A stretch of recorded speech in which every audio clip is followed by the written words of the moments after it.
Welcome to my YouTube channel Shyamali tutorial. আজ পঞ্চম শ্রেণীর পরিবেশ বিষয়ের রায় ও মার্টিন প্রশ্ন বিচিত্রা থেকে 2 নম্বর স্কুলটি সলভ করে দেখাবো। চলো শুরু করা যাক। প্রথমে দেখো 1 নম্বরে রয়েছে সঠিক উত্তরটি বেছে নিয়ে লেখো। লোকালয়ের মাঝে যেসব ছোট ছোট বন তৈরি হয় সেগুলিকে সমাজভিত্তিক বন বলে। কয়লা খনির মধ্যে অক্সিজেনে পাঠানো হয় কারণ খনির শ্রমিকদের শ্বাসকার্য চালানোর জন্য। সূর্যের আলো দিয়ে তৈরি হয় বিদ্যুৎ, জল, মেঘ এটির কোনোটিই নয়। ঝালং জলবিদ্যুৎ কেন্দ্রটি গড়ে উঠেছে জলঢাকা নদীতে। গরম লাভা বাইরে বেরিয়ে আসে আগ্নেয়গিরি থেকে। নরম কাণ্ডের গাছ হলো কলা। আজ সকাল 9টায় মুখ্য জোয়ার হলে কাল মুখ্য জোয়ার হতে পারে সকাল 9:52। ধোঁয়ার মধ্যে এরপরে 2 নম্বরে শূন্যস্থান পূরণ করো। ধোঁয়ার মধ্যে থাকা সবচেয়ে বিষাক্ত গ্যাসের নাম হলো কার্বন মনোক্সাইড। যিনি পরিষেবা গ্রহণ করেন তাকে উপভোক্তা বলে। জেলির শিশিতে এফপিও ছাপ থাকে। যেখানে বেশি ভূমিকম্প হয় সেখানকার মানুষ কাঠের বাড়িতে থাকে। পশ্চিমবঙ্গের প্রধান খনিজ সম্পদ হলো কয়লা। এরপরে দেখো 3 নম্বরে রয়েছে নিচের সম্পর্কযুক্ত শব্দ জোড় দেওয়া আছে। প্রথম জোড়টির সম্পর্ক দেখে দ্বিতীয় জোড়টির শূন্যস্থান পূরণ করো।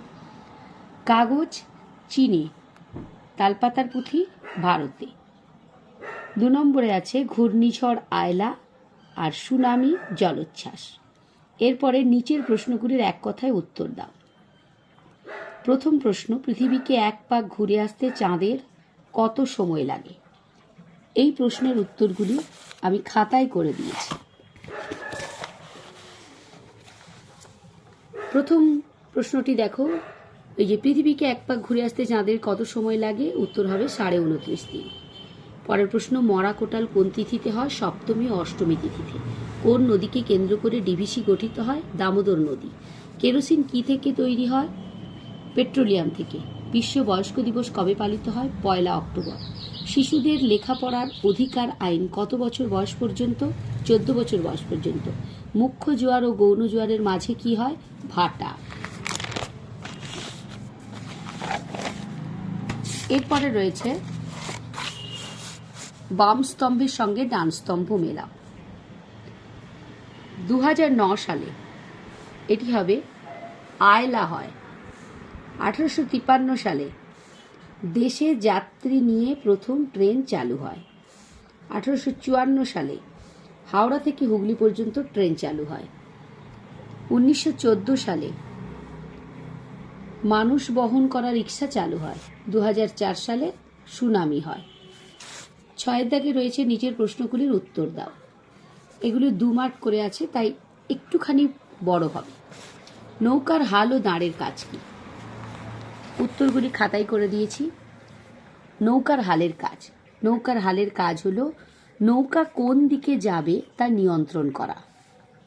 আর দাঁড়ের কাজ, নৌকার দাঁড় টেনে জল পিছিয়ে দিলে নৌকা সামনের দিকে এগিয়ে যেতে পারে।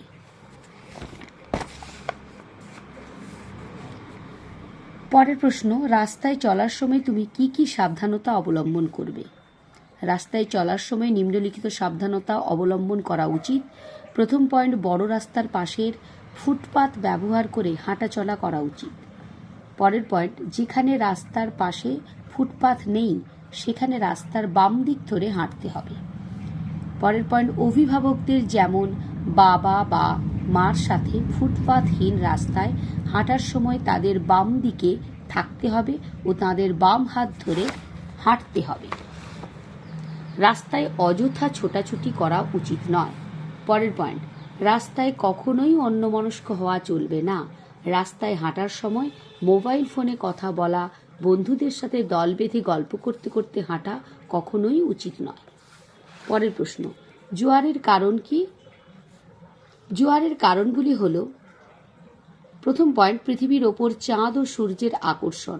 তবে সূর্যের তুলনায় চাঁদ পৃথিবীর অনেক কাছে থাকায় চাঁদের আকর্ষণই প্রধান। পরের পয়েন্ট, পৃথিবীর আবর্তনের ফলে সৃষ্ট বল। পরের প্রশ্ন, হড়পা বান কাকে বলে? পার্বত্য অঞ্চলের নদীগুলি নুড়ি পাথর জমে অগভীর হয়ে গেছে, ফলে হঠাৎ প্রচুর বৃষ্টি হলে নদী অত জল বয়ে নিয়ে যেতে পারে না। তখন নদীর দুকুল ছাপিয়ে বিশাল জলপ্রবাহ সবকিছু ধুয়ে নিয়ে নিচের দিকে নামতে থাকে। একে হড়পা বান বলে। যেমন উত্তরাখণ্ড, জলপাইগুড়ি, পুরুলিয়ায় এই ধরনের হড়পা বান হয়েছে। পরের প্রশ্ন, শিশুর দুটি অধিকার লেখো। এটি তোমাদের প্রথম স্কুলটি যখন সলভ করিয়েছিলাম সেখানে লেখানো ছিল। তোমাদের আরেকবার দেখিয়ে দিচ্ছি। শিশুদের অধিকার, প্রথম পয়েন্ট বেঁচে থাকা, দ্বিতীয় পয়েন্ট খাদ্য পানীয় জল পাওয়া, তৃতীয় পয়েন্ট স্বাস্থ্য ভালো রাখা, অসুখ হলে চিকিৎসা পাওয়া। পরের পয়েন্ট অবৈতনিক এবং বাধ্যতামূলক শিক্ষালাভ।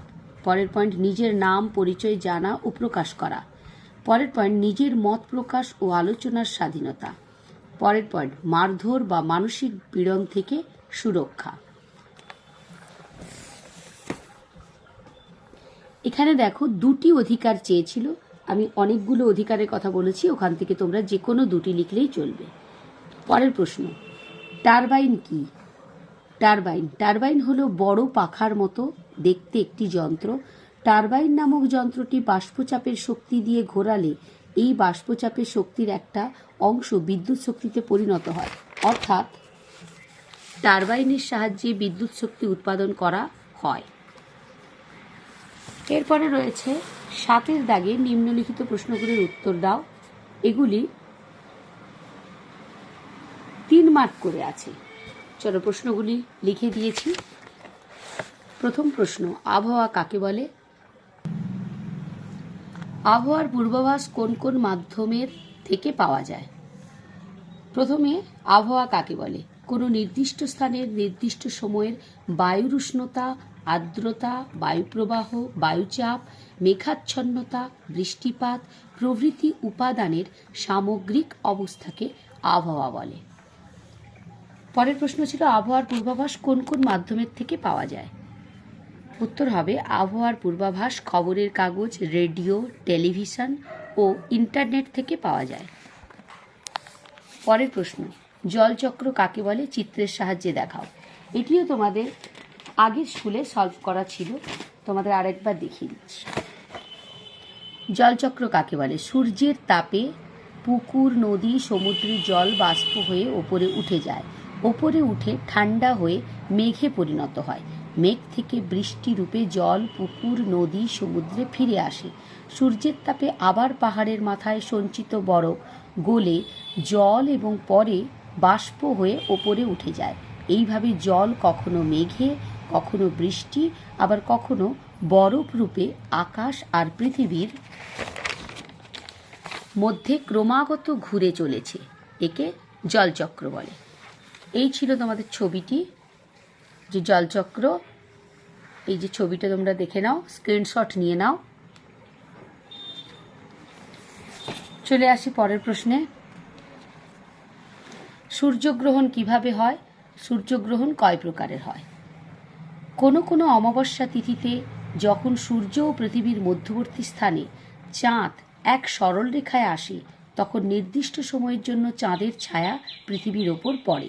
পৃথিবীর যে অঞ্চলে চাঁদের ছায়া পড়ে সেই অঞ্চল থেকে ওই সময় সূর্যকে দেখা যায় না। এইভাবে সূর্যগ্রহণ হয়। এরপরে প্রশ্ন ছিল, সূর্যগ্রহণ কয় প্রকারের?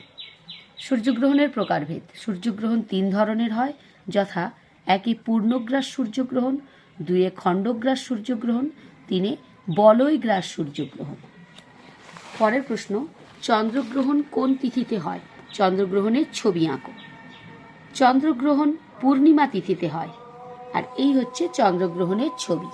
প্রথমে সূর্য, মাঝখানে পৃথিবী, পরে চাঁদ। এই ছবি স্ক্রিনশটটা নিয়ে নাও।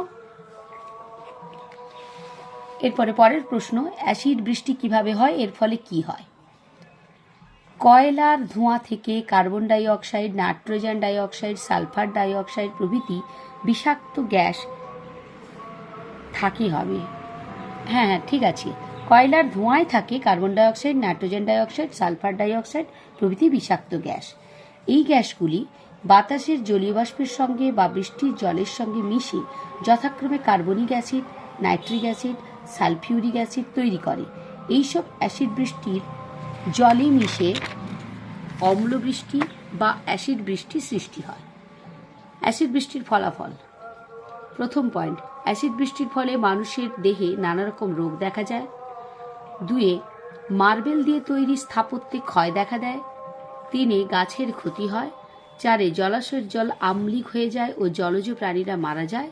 5, মাটির উর্বরতা হ্রাস পায়। এরপরে আছে কয়লা খনি অঞ্চলে ধসের সমস্যা মোকাবিলা করা যায় কিভাবে। এটিও তোমাদের প্রথম স্কুলে করা ছিল উত্তরটি, সেটি আমি আরেকবার দেখিয়ে দিচ্ছি।